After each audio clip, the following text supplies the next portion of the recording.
नमस्कार दोस्तों, स्वागत है आप सभी का विद्या भारती गुरुकुल के YouTube चैनल पर। और बच्चे, मेरा नाम दीपक है। मैं आपको यहाँ पर इस चैनल पर मैथमेटिक्स टीच करूँगा, जो कि आपके कंपटीशन एग्जाम में आपकी हेल्प करेगा। ठीक है ना। जिस बच्चे को भी लगता है कि उसका मैथ कमज़ोर है, तो वो इस सीरीज को ज़रूर से ज़रूर देखे। ये बच्चे आपके लिए ही हम जो है बना रहे हैं। आप किसी एग्ज़ाम को देते हैं तो उसमें आपने देखा होगा, मैथमेटिक्स का अगर पोर्शन आता है तो मैथमेटिक्स को जो है ना हम यहाँ पर दो भागों में डिवाइड करके पढ़ेंगे। एक भाग हमारा अर्थमेटिक, तो दूसरा भाग हमारा एडवांस रहने वाला है। ठीक है ना। तो हम बिल्कुल बेसिक से जीरो लेवल से एडवांस लेवल तक मैथमेटिक्स को हम इस प्लेटफॉर्म पर पढ़ने वाले हैं, और सभी क्लासेस हम यूट्यूब पर डालने वाले हैं। ये हमारी मैथमेटिक्स सीरीज रहेगी, जिसमें हम कंप्लीट सिलेबस यूट्यूब पर पढ़ाएंगे। और इसमें आगामी जो भी आने वाले जो भी एग्जाम है, आप ये सभी को कंसिडर करके पढ़ाया जाएगा, जिसमें भी मैथ्स आता है। ठीक है। तो वो चाहे आपके स्टेट के एग्जाम है, चाहे आपके वो सेंटर के एग्जाम, स्टेट के किसी भी स्टेट के एग्जाम हो, चाहे वो इसका आपका हरियाणा का हो, आप चाहे वो बिहार का हो, चाहे वो यूपी का हो, चाहे वो दिल्ली का सेंटर का ही हो, चाहे वो किसी भी अदर स्टेट की बात करें, जैसे पर्टिकुलरली हमारे आसपास के जो भी एग्ज़ाम कोई स्टेट भी निकालता है, तो जो यूपीएससी के एग्ज़ाम में अगर आप बैठते हो, तो भाई आप जिसमें भी मैथ्स आता है, मैं उस सभी की बात कर रहा हूँ कि जिसमें जो है मैथ्स आता है, तो वहाँ पर हर जगह आपका ये जो है हेल्प करने वाला है। और मैथ्स को हम अभी बात कर रहा था मैं, दो भागों में पढ़ेंगे बच्चे। ये है अर्थमेटिक, और दूसरा क्या है बच्चे आपका एडवांस। आज जो है हम बात करेंगे कि मैथ को दो भागों में बांटा गया है, अर्थमेटिक और एडवांस। कुछ एग्जाम्स ऐसे हैं जिसमें कंप्लीट अर्थमेटिक ही पूछा जाता है, तो कुछ एग्जाम ऐसे ऐसे हैं जिसमें आपका अर्थमेटिक के साथ साथ आपका एडवांस भी पूछा जाता है। ठीक है ना जी। अर्थमेटिक के साथ साथ आपके साथ एडवांस, ये एडवांस भी पूछा जाता है। तो आप देखोगे भाई कि हमें जरूरी नहीं कि अर्थमेटिक अर्थमेटिक ही चाहिए, हम एडवांस का पोर्शन भी यहाँ पर कवर करेंगे। और हमारा जो है, हमने एक लक्ष्य बनाया है कि इस पे कंप्लीट तो हम मैथ सीरीज को डाल लेंगे, कंप्लीट मैथ्स जीरो लेवल से एडवांस लेवल तक। ठीक है ना जी। हम इस पर अपनी क्लासे डाल लेंगे। तो जिस बच्चे का भी मैथ कमजोर है, तो भाई आपके लिए ये सीरीज बड़ी इंपॉर्टेंट होने वाली है। और ये जो है मेन बात ये है कि ये निःशुल्क हम जो है यूट्यूब पर डालने जा रहे हैं। ये एक हम हर उस बच्चे को कंसीडर कर रहे हैं कि जो बच्चा, देखो अपने इधर हरियाणा की बात करें तो यहाँ पर जो नॉर्थ इंडिया है उसके अंदर जो फाइनेंस जो है, फाइनेंशियल अगर देखी जाए कंडीशन, तो वो अच्छी है। लेकिन वहीं पे अगर हम बात करें ईस्ट इंडिया, आप ईस्ट की तरफ जाते हैं या आप साउथ की तरफ जाते हैं, ठीक है ना, तो वहाँ पर जो है कई क्षेत्र अभी भी ऐसे हैं जो कि बच्चा अपने ऊपर या किसी बच्चे पर पेरेंट्स जो है इतना इन्वेस्ट नहीं कर पाते। तो हम चाहते हैं कि हर बच्चे तक ये चीज़ें हमारी पहुँचे, और जो कि फ्री ऑफ कॉस्ट रहेगी, कि हर बच्चा इसको देख पाए और अपना वही रोहतक हो बच्चा, चाहे भाई दिल्ली बैठा हो, चाहे भाई कन्याकुमारी बैठा हो, चाहे श्रीनगर बैठा हो, हर किसी के लिए ये क्लासे हम डाल रहे हैं, हर कोई बच्चा इसको देख पाएगा। ठीक है। तो चलिए शुरुआत करते हैं मैथमेटिक्स की। बिल्कुल जीरो लेवल से अगर हमने बात की है, तो बच्चे जो बोला है वो काम भी होगा। अगर जीरो लेवल से बात हुई है तो जीरो लेवल से ही स्टार्ट करेंगे। ठीक है ना। और बिल्कुल भी घबराने की जरूरत नहीं है भाई। जिस बच्चे को लगता है कि उसका मैथ कमजोर है, तो बच्चे ये सीरीज देख लेना, आपका कोई मैथ ऐसा आपको लगेगा नहीं कि आपको ये सीरीज देखने के बाद अभी भी आपका मैथ कमजोर है। ठीक है ना। आपको कॉन्फिडेंस आएगा। और मेन चीज जो है, टीचर का काम ये होता है कि बच्चे के अंदर कॉन्फिडेंस लेके आए कि भाई आप इसको इस तरीके से सोल्व कर सकते हैं, उसको एक सॉल्यूशन बताए, और वो बहुत ही इजी तरीके से बताए, बच्चे को समझ में आए। तो हम कोशिश कर रहे हैं कि हम आपके डाउट्स क्लियर करें। ठीक है ना। हम कोशिश कर रहे हैं कि आपके डाउट हम क्लियर कर पाए। और भाई आप जो है, अगर कोई डाउट आता है यहाँ पर क्लियर नहीं होता है, तो आप हमारे व्हाट्सअप नंबर पर, ठीक है ना, वहां पर आप व्हाट्सअप कर सकते हैं अपने डाउट को, हम नेक्स्ट क्लास में उसका सॉल्यूशन आपके लिए पहुंचा देंगे। ठीक है ना जी। तो चलिए शुरुआत जो हमारी जीरो लेवल से है, ये तो जीरो लेवल से ही होगी। तो बात करते हैं कि बेटा सबसे पहले नंबर्स की बात करते हैं, क्योंकि मैथ्स के अंदर जो बार बार आपको देखने को मिलते हैं वो क्या है, नंबर्स हैं। मैथ्स के अंदर जो है ना, नंबर का बहुत बड़ा है ही एक रोल प्ले करते हैं ये नंबर, और ये नंबरों से ही कभी छोटा कभी बड़ा, है ना, ये नंबर से ही कैलकुलेशन करवाते हैं, एक दूसरे से मल्टीप्लाई होंगे या डिवाइड होंगे या फिर सब्ट्रैक्ट होंगे या फिर ऐड होंगे, ठीक है ना।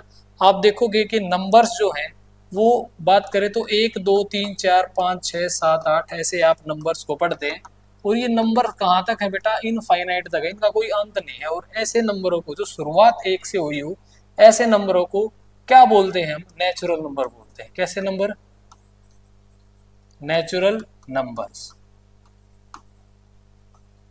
ठीक है ना जी, नेचुरल नंबर्स बोलते हैं। उसके बाद अगर बात करें नेचुरल नंबर, ये हमारे होंगे जी, अगर सर जीरो तो इसमें दिख ही नहीं रहा, अगर जीरो भी आ जाए 1 2 3 4 5 6 ऐसे ही, अगर जीरो भी आ जाए और ये इनफाइनाइट तक हो, तो बेटा इनको नेचुरल नंबर नहीं कहते, इनको क्या बोलते हैं, फिर हम इनका नाम बदल जाता है। क्योंकि आपने देखा होगा यहाँ जीरो तो दिखा ही नहीं सर, वो शुरुआत यहाँ जीरो से कर दी तो इसका नाम बदल जाता है, और ये क्या है, वोल नंबर। कौन से नंबर भाई, वोल नंबर, ये वोल नंबर्स कहलाते हैं, ठीक है ना जी। अब बात करें सर, जीरो तो आ गया, हमने तो और भी बहुत सारे नंबर देखे हैं, वो कैसे भाई, आपने देखा जी, जीरो से अगर इस साइड की बात करें, जीरो से अगर बात करें इस साइड जो भी नंबर है, जैसे 1 2 3 4 5, अभी आपने देखे कहाँ तक, इनफाइनाइट तक, और ऐसे ही जीरो से एक साइड भी नंबर होंगे, ठीक है ना, कहाँ तक, ये भी बच्चे कहाँ तक होंगे, इनफाइनाइट तक होंगे आपके, कहाँ तक होंगे, इनफाइनाइट तक आपके नंबर होंगे।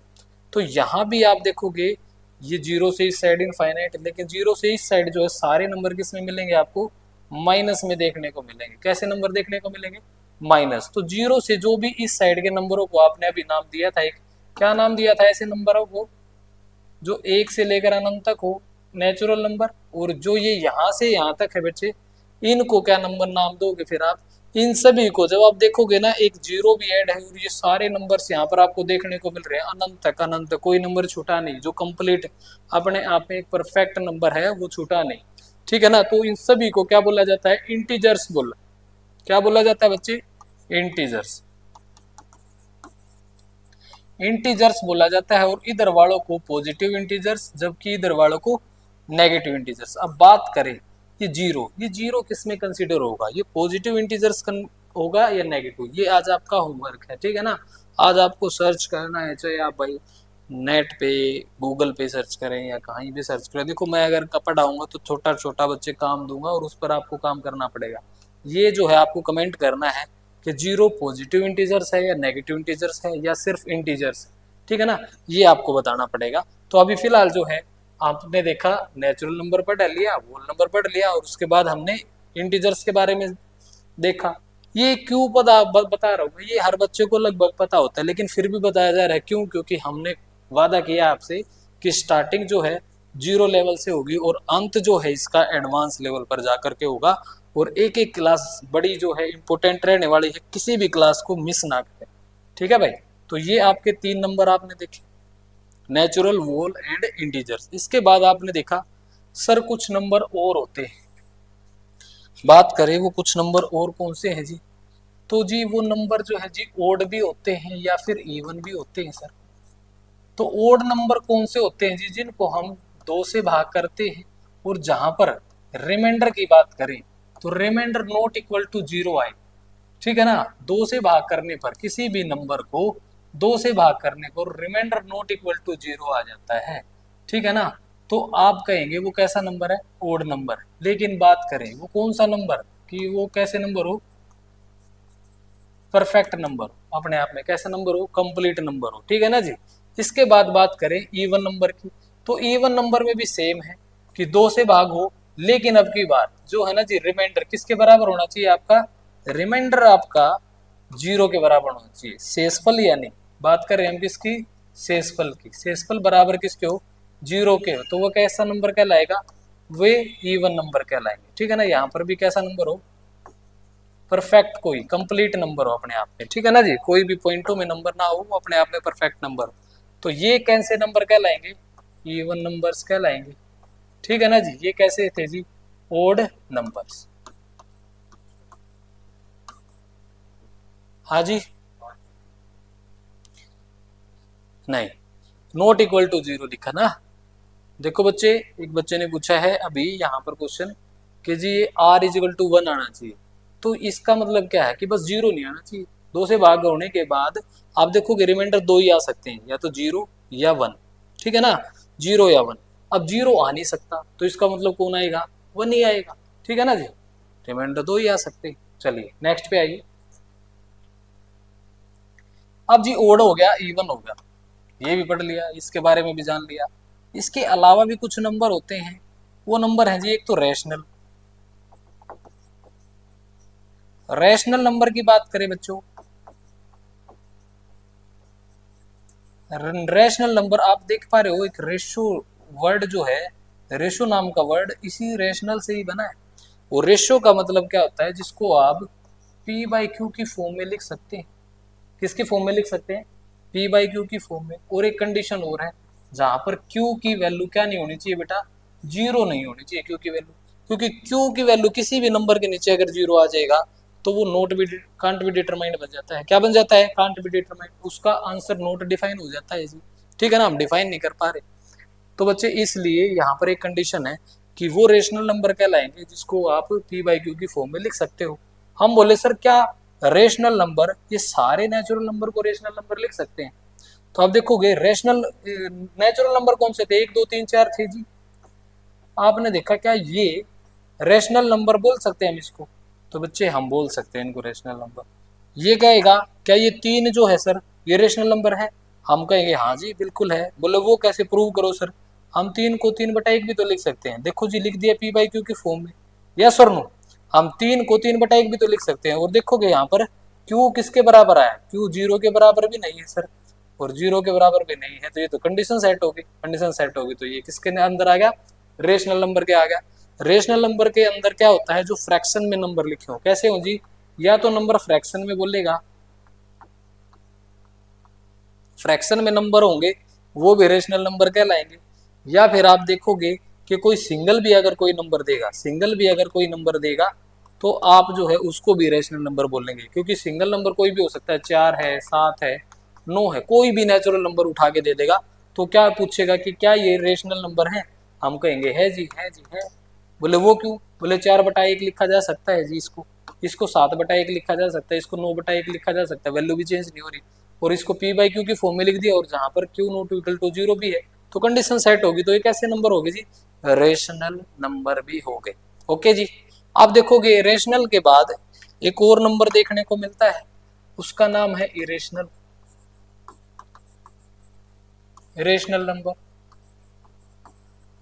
इरेशनल नंबर्स कौन से होते हैं, अब बात करते हैं इरेशनल की। बच्चे मैं ये नंबर्स के बारे में इसलिए बता रहा हूँ क्योंकि हम जो है बच्चे, जब हम बीच में जब मैथमेटिक्स के अंदर कहीं पे भी जब हम नंबरों की बात कर रहे होंगे तो मैं ये चाहता हूँ कि जिसकी शुरुआत पहले से ही की है, जब मैं बात करूंगा वहां पर होल नंबर की, तो आपके दिमाग में आना चाहिए, स्ट्राइक करना चाहिए ऐसे नेचुरल नंबर जिसमें क्या शामिल हो, जीरो भी शामिल हो, तो वो क्या कहलाते हैं, होल नंबर।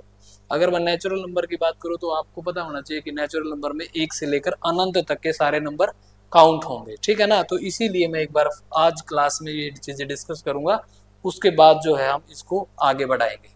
यहाँ पर देखिए इरेशनल, इरेशनल की पहचान है भाई कि ये सारे जो है ना नॉट परफेक्ट स्क्वायर होते हैं। क्या होते हैं, नॉट परफेक्ट स्क्वायर। देखो मैंने तीन के बाद चार क्यों नहीं लिखा, क्योंकि चार तो क्या है बेटा, परफेक्ट स्क्वायर है किसका, दो का, इसकी वैल्यू तो दो आ जाएगी, और वो कैसी, प्लस या माइनस, यस और नो। तो ये तो परफेक्ट वैल्यू है, इनकी कोई परफेक्ट वैल्यू नहीं आती, और परफेक्ट वैल्यू नहीं आती यहीं तक बात खत्म नहीं होती, इनका कोई अंत नहीं होता, ठीक है ना, ये रिपीट नहीं करती वैल्यूज बाद में। वो कैसे, देखो जी रेशनल और इरेशनल में ना मतलब में थोड़ा सा समझिए, ये देखने में एक जैसे लग सकते हैं लेकिन समझ बनानी है बहुत जरूरी। आप देखोगे ये 100 लिख दिया बेटा, 100 बटे में 3 लिख दिया, इसकी वैल्यू फाइंड आउट करके बताना क्या ये यार, ये 3.3, और ये 3 अब क्या कर रहे हैं, आता ही जा रहा है, आता ही जा रहा है, आता ही जा रहा है, रुक ही नहीं रहा, बार बार बार बार बार बार आता ही जा रहा है। तो इसको हम क्या लिख सकते हैं, इसको हम 33.3 और इसके ऊपर बार लगा के इसको रोका जा सकता है, क्योंकि ये बार बार बार बार बार बार बार बार रिपीट हो रहा है, ठीक है ना। और यहाँ पर जो वैल्यू होगी इसको जब आप सोल्व करोगे 1.4137, ये कुछ ना कुछ आता ही रहेगा, रिपीट नहीं होंगी कि कोई नंबर रिपीट होगा बार बार बार, रिपीट ही नहीं होगा, ये अंत नहीं होगा इसका, और ये अंत नहीं होगा तो अनंत तक चलता रहेगा, अनंत तक चलता रहेगा। तो ऐसे नंबर जिनकी कोई भी परफेक्ट वैल्यू नहीं होती, परफेक्ट वैल्यू जिसकी ना हो, there is no perfect value, ठीक है ना। यहां पर जिसकी कोई भी परफेक्ट वैल्यू नहीं होती वो किसके अंदर चला जाता है, इरेशनल के अंदर चला जाता है। देखो यहां पर परफेक्ट वैल्यू होगी क्योंकि तीन तीन तीन तीन तीन तीन तीन तीन तीन आता ही जा रहा था, हमने जो बार बार आता है उसके ऊपर एक बार लगा देते और उसको रोक देते हैं, ये आंसर हो गया। लेकिन यहाँ पर कोई चीज बार बार रिपीट ही नहीं हो रही, ये तो कुछ ना कुछ अलग ही आता रहेगा और ये इनफाइनाइट तक ऐसे ही चलता रहेगा। तो ऐसे नंबर जिनकी कोई नो परफेक्ट वैल्यू, कोई परफेक्ट वैल्यू नहीं होती, तो हम उसको किस में कंसिडर करते हैं, इरेशनल में। जैसे कि एक नंबर इसके अंदर पाई भी होता है, क्या होता है, पाई। पाई अक्सर एग्जाम में पूछा जाता है कि इसमें से इरेशनल नंबर छाटिए, तो ये एग्जाम का क्वेश्चन था। अगर आप कहोगे तो मैं बता देता हूँ एग्जाम का क्वेश्चन वो क्या था बेटा, आपको बताना था फाइंड इरेशनल नंबर।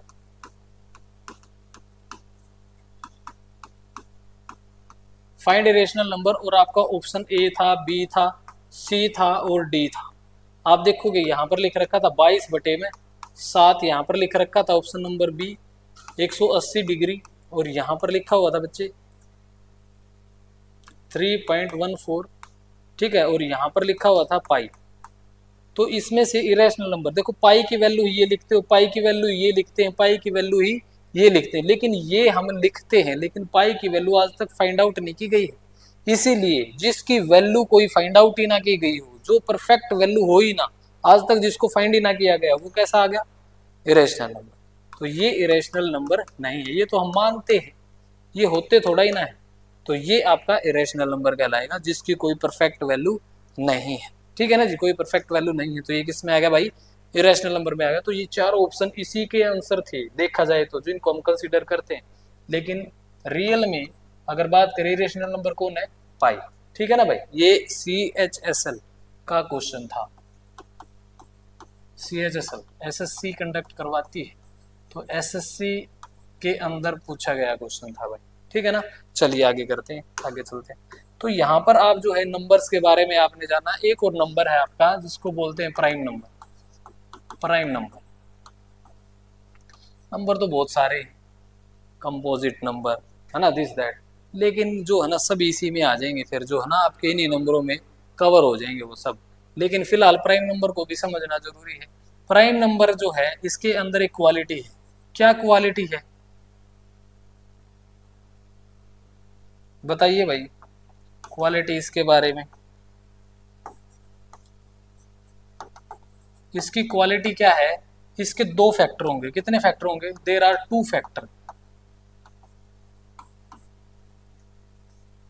इस नंबर के कितने फैक्टर होंगे, 2 फैक्टर होंगे, और वो 2 कौन कौन से होंगे, एक तो 1 होगा और एक वो खुद प्राइम नंबर जो भी है वो अपना फैक्टर होगा, ठीक है ना। तो इसके 2 फैक्टर होंगे और ये 2 फैक्टरों का मल्टीपल एक आ जाएगा, वो प्राइम नंबर आ जाएगा, ठीक है ना। क्योंकि एक के साथ कुछ भी मल्टीप्लाई हो जाए क्या आता है, वही नंबर ही तो आ जाता है, कुछ अलग तो नहीं आता, ठीक है ना।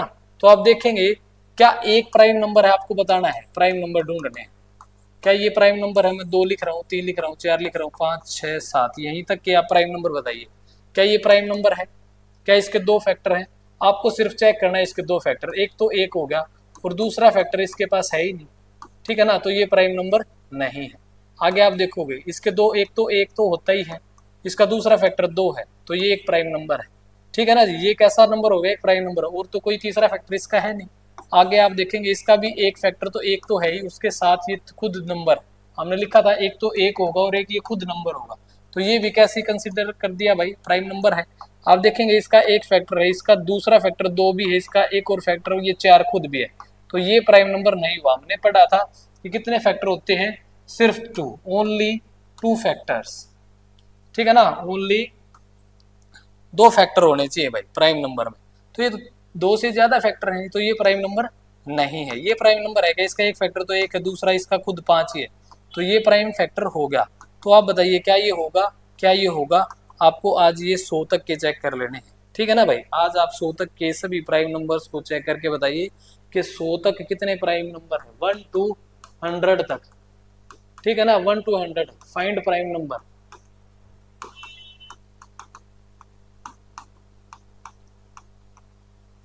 ठीक है ना, 1 to 100 find the prime numbers. ये आज आपका ये भी एक होमवर्क है, और जो मैं आज होमवर्क दे रहा हूँ ना, आगे मैं इसको डिस्कस भी करूंगा। ठीक है ना। एक तो मैंने दिया था 0, आपको बताना था पॉजिटिव इंटीजर से कि नेगेटिव इंटीजर से किसमें कवर होता है। ये आप चाहे चैट जीपीटी से पूछिए, ठीक है ना, आपको बताना है। लेकिन कमेंट बॉक्स में मैं चेक करूंगा कि किस किस बच्चे ने ये क्लास ली है, मुझे पता लग जाएगा, जो कमेंट करके जाएगा उसका ही पता लग जाएगा किस किस ने क्लास ली है। देन आपको 1 से 100 तक के प्राइम नंबर्स को कैप्शन में लिख देना है कमेंट्स में कि कितने होते हैं। ठीक है ना जी। आगे चलते हैं, चलिए आगे हम चलते हैं। तो भाई अब जो नंबर हमने सीखे उनके एक तो आपको स्क्वायर याद करने, जैसे 1 का स्क्वायर कितना होता है, 1 गुणा में 1 कितना होता है 1। स्क्वायर की बात करेंगे और क्यूब की बात करेंगे तो मैक्सिमम जो है, अगर मैथ में आप पकड़ बनाना चाह रहे हो तो स्क्वायर बच्चे आपको 1 से लेकर के 1 to 25 तक के स्क्वायर आपको याद होने चाहिए। और क्यूब की बात करें तो 1 to 15 तक की क्यूब्स आपको याद होनी चाहिए। ठीक है ना जी। 1 का क्यूब जैसे इस तरीके से ये आपको सारी की सारी याद होनी चाहिए। अगर कहोगे तो मैं लिखवा दूंगा, नहीं तो आप अगर इनको अपने आप से मल्टीप्लाई कर करके करोगे तो और भी बेटर है। कैलकुलेटर को साथ में रख के करोगे तो चेक भी हो जाएगा, आपकी मल्टीप्लाई करने की आदत भी बन जाएगी। और एक बात भाई, आपको जो है ना भाई टेबल्स, कोई बच्चा सोच रहा होगा सर टेबल्स तो 5वीं क्लास में, 7वीं में, 10वीं में, 8वीं में तक यहाँ तक ही सीमित थे, आगे नहीं है बच्चे। अगर टेबल्स भी अगर आपको एकदम से मल्टीप्लाई नहीं कर पा रहे हो और लिखने में भी आपको ज़्यादा दिक्कत है, जल्दी जल्दी हाथ नहीं चलता है, तो टेबल भी कम से कम जो है ना जी 25 तक की याद करनी पड़ेगी। ठीक है ना। और ये 25 तक की टेबल्स इसलिए कह रहा हूँ, एक बार में नहीं। जैसे आज का काम है 1 से 12 तक की टेबल ही याद करनी, ये फर्स्ट डे का काम है ना। सेकंड डे की बात करें तो सिर्फ टेबल्स के बारे में बता रहा हूँ। टेबल्स को आप ऐसे करना कि आप 13 से 17 तक की टेबल, ठीक है ना, 13 से 17। थर्ड डे आप ऐसा करना, अब 17 हो गया आपका, 18 से 20 तक की, ठीक है ना, ऐसे करके सबसे पहले दिन ज्यादा काम, ठीक है, उसके बाद कम कम कम कम, इस तरीके से आप याद करना। फिर उसके बाद एक एक टेबल पे आ जाना, फिर 21 की, फिर किसी दिन 22 की, फिर किसी दिन 23 की, ऐसे कर करके फिर एक एक दिन दे देना, एक एक टेबल को याद हो जाएंगे एक हफ्ते में 25 की 25 की। ठीक है ना जी। और याद का आपको तो रिवाइज करनी है, याद तो आपको पहले थी। चलें तो एक तो स्क्वायर आप जो है 25 तक के स्क्वायर निकाल के दे दोगे तो मैं गारंटी के साथ कह रहा हूँ, मैं गारंटी ले रहा हूँ कि भाई आपको 125 तक के स्क्वायर 5 मिनट में सिखा दूंगा। कितने मिनट में? 5 मिनट के अंदर, गारंटी।